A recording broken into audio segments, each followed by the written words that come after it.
Hello, Overwatch enjoyers! Yes, your eyes weren't lying to you. Hammond, better known as Wrecking Ball, is objectively the best hero in the game, gameplay-wise. The rat inside a steel ball that can transform into arthropod with 2 machine guns on both sides is indeed better than anything else Overwatch has to offer. That includes all your eager waifus. From now on, the only place in my heart and my jar is reserved for this rat. If you are skeptical about this whole propaganda that I am willingly trying to feed you, then just don't. Just imagine for a second that you are an average Russian citizen and you just turned on your favorite TV channel, and instead of your traditional show, now you must listen to me, your new favorite YouTuber. Open your mind to new knowledge, let yourself be enlightened by the new prophecy that is round Jesus, with a rodent inside of him.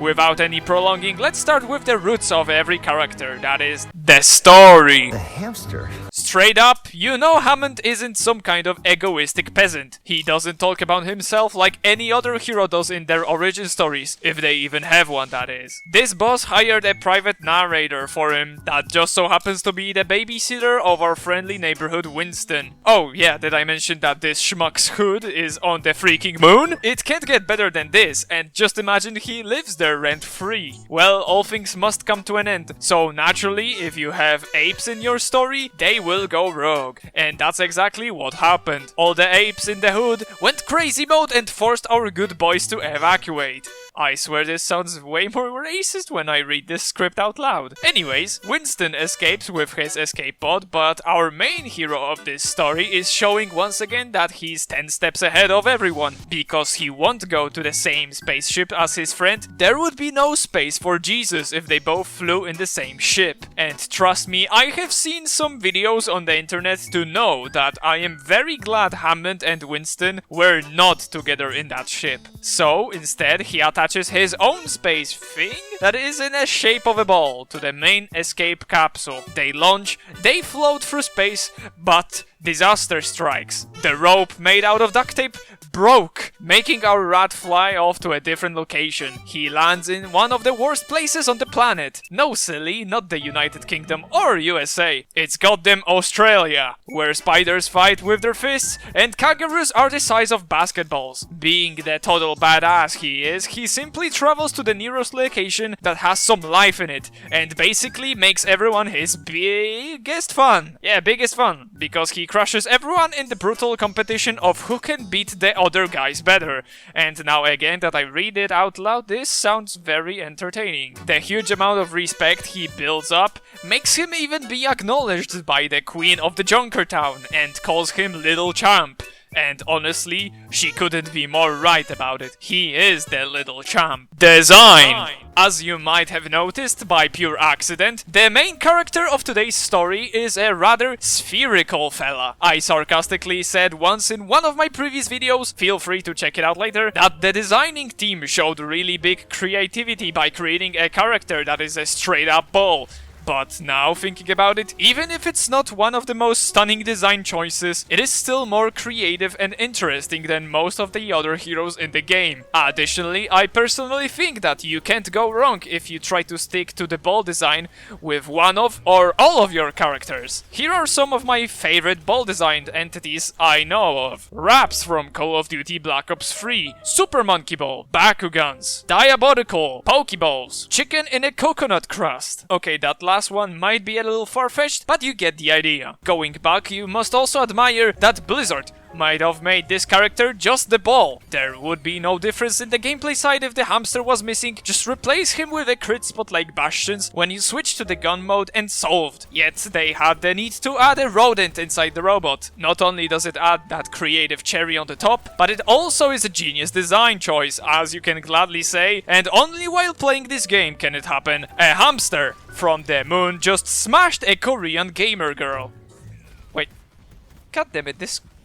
Gameplay! So now we are moving to the front line of arguments. Why actually is this hero the best of the best? I can guarantee you will not find a single other game where you can match the gameplay of Wrecking Ball. The closest example I can think of is one of the Spider-Man games, or this abomination from the game Poopy Bins. Your main objective is to cause havoc across the enemy backlines, front lines, and basically everywhere. You build massive movement speed, you are filled with displacement tools, and all of that is accomplished by swinging from objects or walls placed on the map. In short, you use your surroundings as a free playground of yours. You choose how you want to swing, from what direction you want to come from, and on top of that, you are given a huge health pool so that your hamster cheeks aren't clapped too fast. The ball is also given an ability to transform between two forms, so that you aren't always an offensive rolling boulder. This gives not only a higher skill ceiling that is already high in the sky, but also gives more damage potential and diversity to the character. All of his abilities are dedicated to the ball form though, so your small potato brain can figure out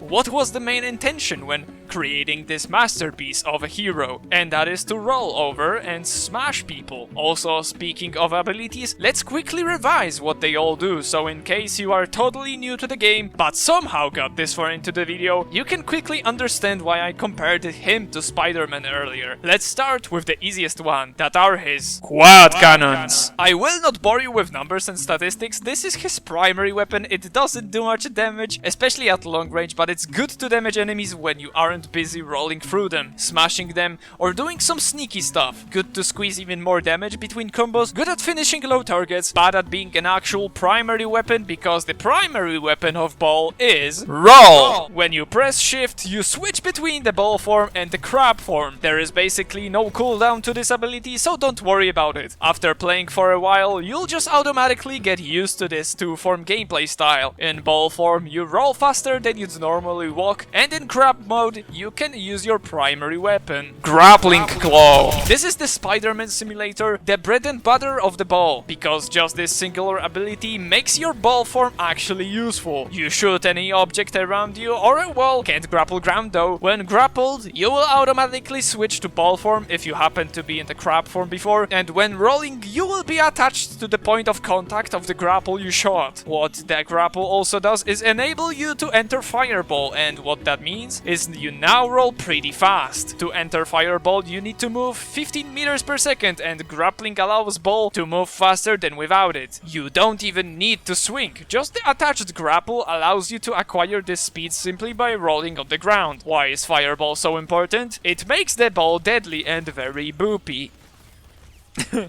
Boopy. Now when you roll through enemies, they will take enormous damage and get knocked into the direction you came from. Without fireball, you do not damage enemies when rolling on them. Jumping on their heads will simply not work. But what will work is Pile Driver. This is the smashing part of the ball, the one that also allows you to be the most useful teammate, as the knock-up it provides is very good. To activate this ability that is bound very originally to your crouch button, mine is control for example, you must fulfill one condition: be in the air at least 2.25 meters above ground. To my American viewers, that's about 26 Mac cheeseburgers per bald eagles in height. If you land close to your enemies, they will be knocked up and take some damage depending on how close they were to the landing zone. It's natural to combine the grappling claw with the pile driver if you attach yourself to a higher elevation, giving you that iconic wrecking ball swing. This ability can also be casted outside the ball form and it will automatically transform you to it. It is very important to a new ball player to remember this fact.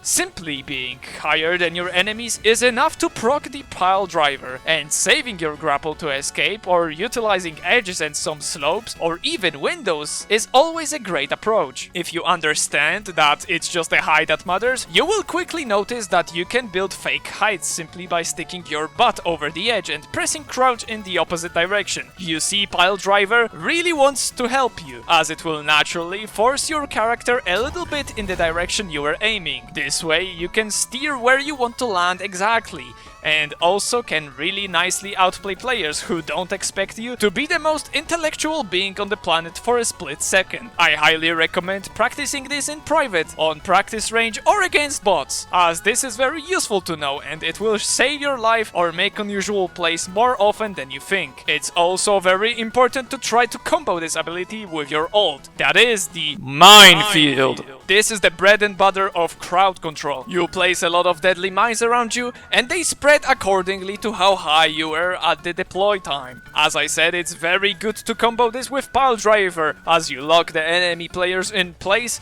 and force them to fall right down to your mines. Feel free to also use this ability as a territorial claim tool. Block the enemy's backline so they can't back off. Drop the mines on the objective so your team will automatically control the point, or just shit right in the middle of a choke point to make it impossible to pass. Okay, never mind. Well, I feel like I'm forgetting something. Oh, alright! Adaptive Shield. This one is the pure bonus ability of Wrecking Ball's kit. This is a safety net to make sure you can have fun for as long as it's possible. This handy ability gives you bonus health depending on how many enemies are around you. So naturally, you'd want to activate this ability right in the middle of the enemy team, right? Yes. You are correct. No sarcasm this time. You can use it while rolling through the enemy team. Use it when 1v1ing someone. Just remember you have it. It will shock you just how much damage can this one ability block. And this also allows Ball to do the things he does right under the enemy team's noses. Conclusion! Do not read articles on Wikipedia on how to play this hero. The biggest fun comes from experimenting, discovering new rollouts, and just simply having fun. And honestly, this is the only hero I can say this without straight up lying to your faces. Treating enemies in a video game like they are bowling pins and you land that strike every time is the best feeling in the world. This character has the mobility, he has the damage, he has the survivability, he's basically perfect in every department. And that, my potatoes, is why Wrecking Ball is the best character in Overwatch. O, tutaj się is powtarza, oj. Go ahead and try to fight me in the comments, but honestly, if you got this far into the video, then all I have to say is thank you from the bottom of my heart. All the support I get is very, very important to me, and you watching my videos till the very end just shows me that you, yes, you, are an amazing person. And once again, thank you for watching, highly recommend subscribing, liking the video, and hopefully see you in the next one. Bye bye!